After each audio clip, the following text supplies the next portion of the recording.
नमस्कार दोस्तों।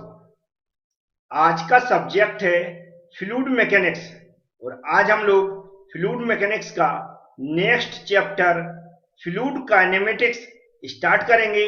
और फ्लूइड काइनेमेटिक्स के अंदर पहले लेक्चर में हम लोग समझेंगे लैग्रांजियन मेथड।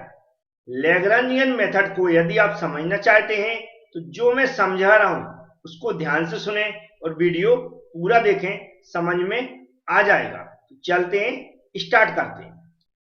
अब आपको ध्यान से सुनना है।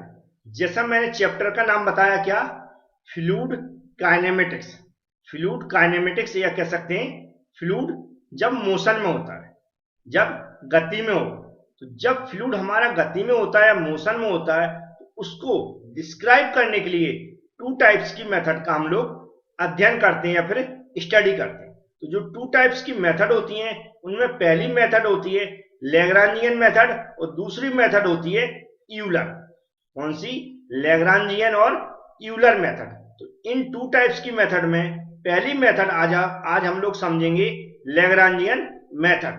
तो कुछ वर्डों में सबसे पहले हमें ये समझना होगा लैग्रांजियन मेथड क्या होती है, जिससे जब मैं इसको एक्सप्लेन करूं वह आपको अच्छी समझ में आ सके। तो जैसा मैंने बताया, फ्लूइड जब मोशन में होता है तो हम जानते हैं फ्लूइड क्या किससे मिलकर बना रहता है, या कोई भी पदार्थ किससे मिलकर बना रहता है? पार्टिकल से मिलकर बना रहता है, कणों से मिलकर बना रहता है। तो जब हम फ्लूइड मोशन में होता है उसके किसी इंडिविजुअल पार्टिकल्स की क्या करते हैं? काइनेमेटिक बिहेवियर की स्टडी करते हैं। किसी फ्लूइड के इंडिविजुअल पार्टिकल्स के काइनेमेटिक बिहेवियर की स्टडी करते हैं। तो वह किस मेथड के अंदर स्टडी करते हैं? हम लैग्रांजियन मेथड। या ऐसा बोल सकते हैं लैग्रांजियन मेथड में हम लोग क्या करते हैं?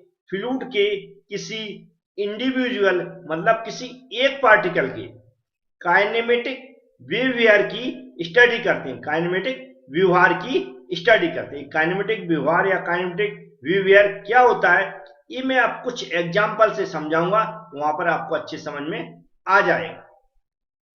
तो हम मान लेते हैं कि कोई हमारे पास फ्लूइड है।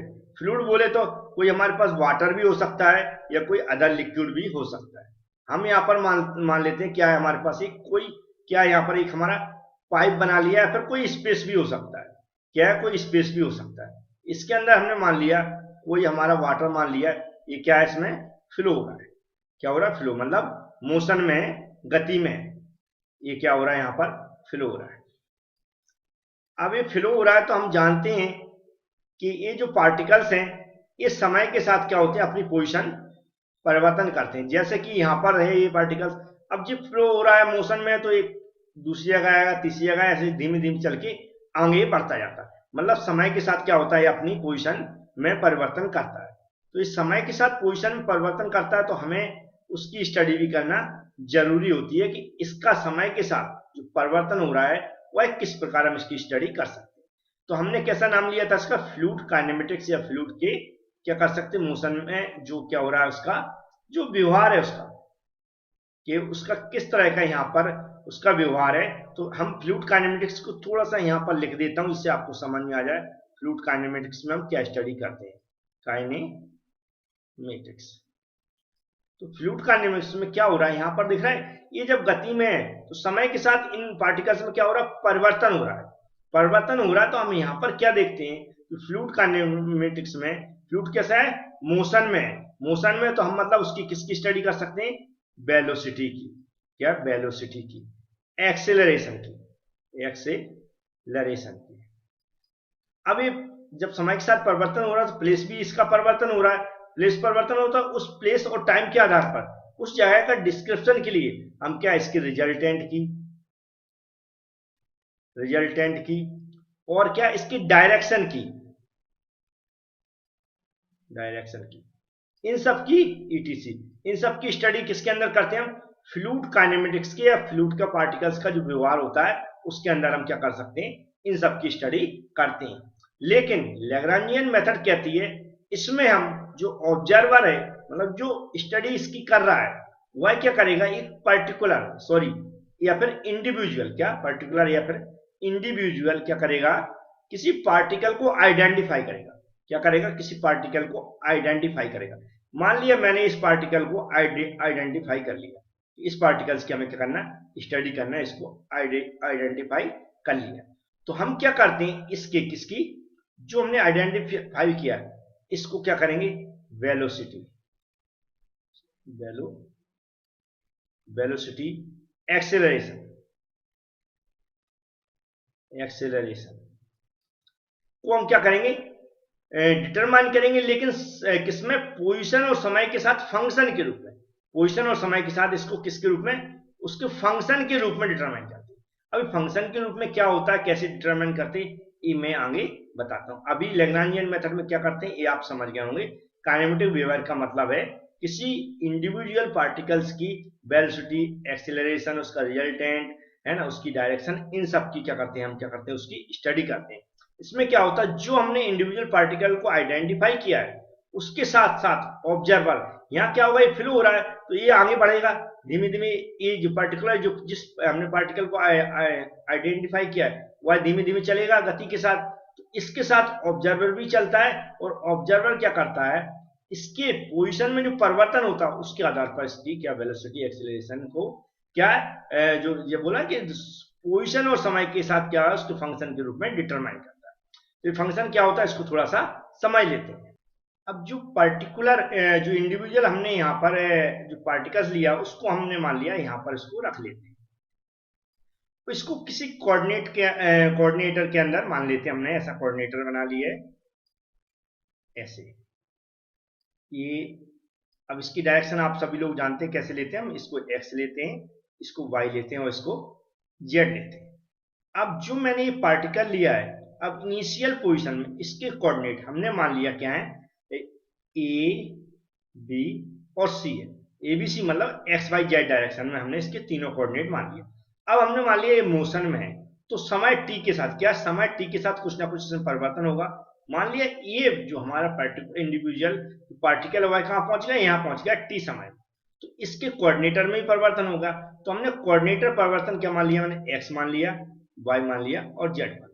हमने यहाँ पर क्या मान लिया, जो हमने इंडिविजुअल पार्टिकल लिया उसके कुछ कोऑर्डिनेट मान लिए एक्स वाई जेड डायरेक्शन में, और इनिशियल पोजीशन में उसके कोऑर्डिनेटर है, कोऑर्डिनेट है ए बी सी मान लिया, और हमने समय t के परिवर्तन के साथ हमने उसको एक्स वाई जेड मान लिया कि समय t परिवर्तन हुआ तो उसके कोऑर्डिनेटर में जो परिवर्तन हुआ उसको मैंने एक्स वाई जेड के रूप में ले लिया है। तो ये जो यहाँ पर कोऑर्डिनेटर हमने लिया है, ए इंडिविजुअल क्या है जो हमारे कोऑर्डिनेटर हैं, और t समय में जो इसका फंक्शन जो हमने लिखा, जो उसमें पोजीशन और टाइम के फंक्शन के रूप में डिटरमाइन किया जाता है, तो इसकी जो इक्वेशन बनती है वह क्या होंगी, वह मैं लिख देता हूं, उनको पढ़ के भी समझा देता हूं कैसे। x फंक्शन मैंने मान लिया f1, किसी एक डायरेक्शन क्या हो जाएगा a b c, और क्या है समय हमारा t है।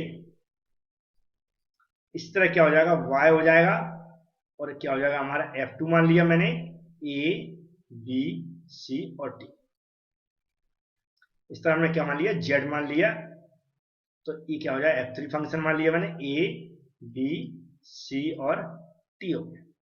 अब ये क्या है जो हमारा x यहाँ पर दिख रहा है, तो यह जो इक्वेशन शो करा रही है जो यहाँ पर आपको दिख रहा है, तो समय t परिवर्तन के साथ जो इसमें x y z जो कोऑर्डिनेटर है वह उनको अगर फंक्शन के रूप में हम पढ़े तो जो x किसका फंक्शन है, ये हमारा इनिशियल कोऑर्डिनेट और समय का क्या है, x इनिशियल कोऑर्डिनेट और समय का फंक्शन है, y भी क्या है इनिशियल कोऑर्डिनेट और समय के फंक्शन है, और ऐसे z भी क्या है इनिशियल कोऑर्डिनेट और समय के फंक्शन है। अब यहाँ पर ये तो समझ में आ गया, ये इक्वेशन बनती है कब, जब हमारे जो भी हमारे कोऑर्डिनेटर माना मैंने उसको समय परिवर्तन दिखाया। अब यहाँ पर हमें निकालना क्या पड़ता है, जैसे मैंने बताया स्टार्टिंग में, वेलोसिटी एंड एक्सीलरेशन।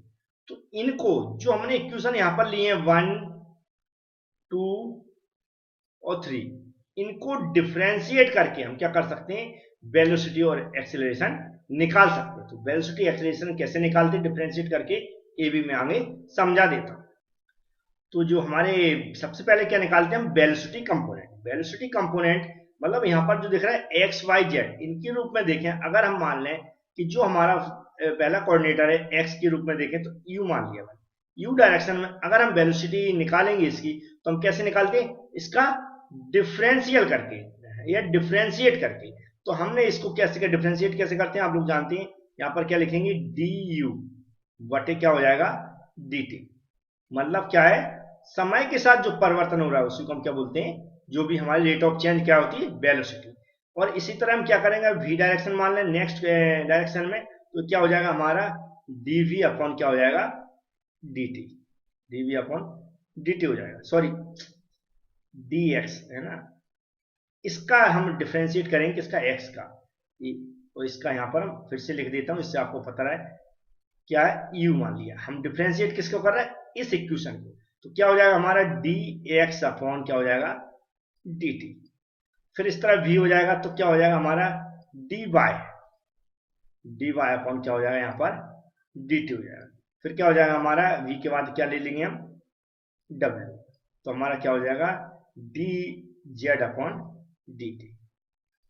इस तरह हम क्या निकालते हैं, इसकी वेलोसिटी निकालते हैं, जब हमारी एक कोऑर्डिनेटर के आधार पर जो हमारी इक्वेशन मिल जाती है। इसके बाद हम क्या निकालते हैं, the acceleration component. Acceleration component इसको क्या करते हैं, अगेन इसको क्या कर देंगे हम, डिफरेंशिएट कर देंगे। तो उससे हमारा क्या निकल आता है, एक्सेलरेशन निकल आता है। एक्सेलरेशन निकल आता है, इसको हम किससे डिनोट करते हैं, नॉर्मली स्मॉल ए से डिनोट करते हैं। एक्स डायरेक्शन का हो गया, इक्वल क्या हो जाएगा यहाँ पर क्या था, D you upon d T. इसको हम क्या करेंगे, डिफरेंशिएट कर देंगे। तो क्या हो जाएगा D square x upon d t square. इस तरह हम इसको शो कराते हैं। तो ये क्या हो जाएगा, ए वाई हो जाएगा, और हमारा क्या हो जाएगा d v upon d t equal d square y upon d square y upon d t square, sorry d t square. इस तरह क्या हो जाएगा, ए जेड हो जाएगा और D W upon d T क्या हो जाएगा, Z square D square Z upon d square.